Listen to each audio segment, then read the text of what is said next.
Hello there and welcome back to another one of my thrilling videos. It's lovely to be back. So today, as you've probably already figured out, I'm trialling a new type of video called camera stories. And the idea is very simple in its inception. Basically, I was on YouTube the other day, as we all are in lockdown. We're still in lockdown. And I kind of noticed that for the great majority, camera videos on YouTube are generally reviews. Reviews, usually on specifications or how a camera feels, or comparing it to a very similar modelled camera, and that's fine. I do some reviews, but the thing is that I'm not really an expert in that field. I'm an enthusiastic amateur.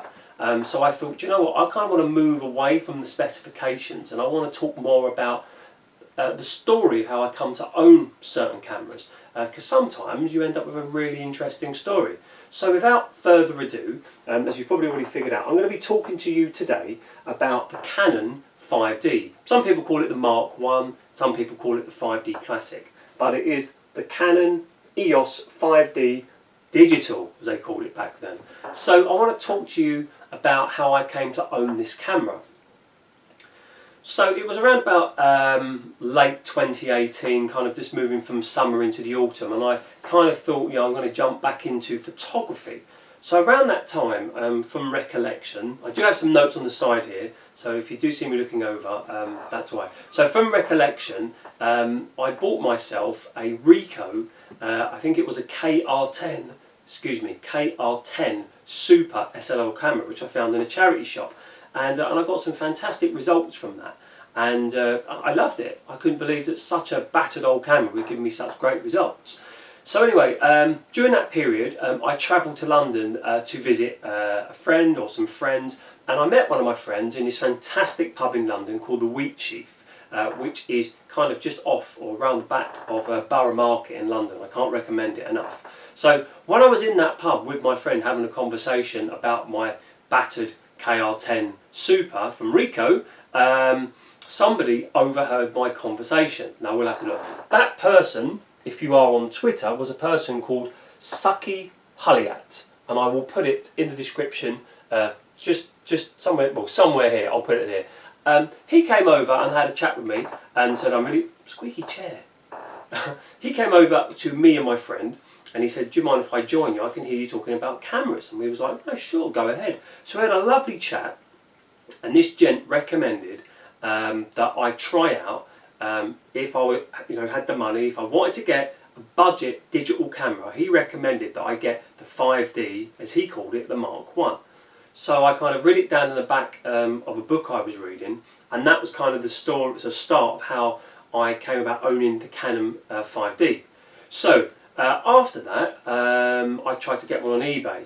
I got one in September for, I think it was about £242, but unfortunately after winning the auction, the seller contacted me and told me there was a fault with the camera, so he gave me a full refund, and I eventually got another one, this one, in October 2018. Paid a little bit more for it. I think it was 315 quid, somewhere around about that, and most of what you can see in the picture behind me is what I got with it, but we'll get to that in a minute. So I bought it from this guy, and I had a conversation with him, and he told me that he bought this camera from the club photographer at, I think it was Aston Villa Football Club. I'm 99% sure that was the football club. And he said that the club photographer had gone through a messy divorce, or was going through a messy divorce, and needed to offload stuff to make money, which unfortunately does happen. But that's what he told me. So I got it from him. He told me everything was in excellent working order, and it was. And I suppose the only thing that really threw me at the time was the compact flashcards, as I had no recollection of ever seeing a compact flashcard, and fortunately I found a way around it. I just got one of these integral USB card readers, and that solved the problem straight away. So this chair, I've got to do something about this chair. So so I started using the camera, and everything seemed to be fine. One of the kit lenses which I got, which was exactly the same one as this, a 55 to 200mm lens. This is a newer version. I sold the other one and replaced it with this one. The old one had some lens fungus all over it, and I initially thought that the lens fungus was causing these kind of blotches and blemishes on my pictures. But once I started understanding a little bit more about lens fungus, I realised that sometimes the fungus doesn't do anything at all. So I was like, well, what is it? So then that's when I had a conversation with somebody and they told me about dirty sensors on these cameras, because obviously every one of these cameras has a sensor, and obviously the longer you have a camera, dependent on where you take it, what you do with it, sometimes there's going to be dust, little tiny bits of grain going to get in, and it can sometimes lay on the sensor and then not move. So I got my sensor cleaned, and it pretty much solved a lot of the blemish issues that I was having on my camera, so I was really pleased about that. So we're going now into very late 2018 to Christmas. Went out on a family walk with my family at Christmas, and as I was taking the photos, ching ching ching, all of a sudden there was a blum, blum, blum. I was like, uh-oh, that doesn't sound good, what's that? And the mirror had fallen off of it. So to say I was upset was an understatement. I mean, you know, it was what it was, but it was quite frustrating because some of those pictures I got that day were really nice and I kind of wanted to carry on shooting. So I did a little bit of research about the Canon 5D's mirror, and lo and behold, I found out that back in the day, when this camera came out, which from recollection I believe was 2004/2005. Happy to be corrected. I really don't care, to be honest. Not long, well, a while after the camera came out, there was an issue, and apparently there were lots of these mirrors falling off within the camera's body, and apparently it was a problem with the adhesive that Canon had used. So they were basically replacing the mirrors free on the 5Ds. So anyway, I contacted Canon and they told me that they were no longer doing the repair. But this really kind chappie at Canon told me to just send the camera in anyway. He said, I'll have a look, and you know, and if you need to have anything done, we'll go from there. I just need to tell you this story. So I send the camera in, Canon paid for all the postage, and it gets to Canon. I received notification it got to Canon. A few days later, it's returned to me. Nothing seems to have been done to the camera. So I contacted the person who I had originally been in contact with, Canon, and he told me that he hadn't even seen the camera.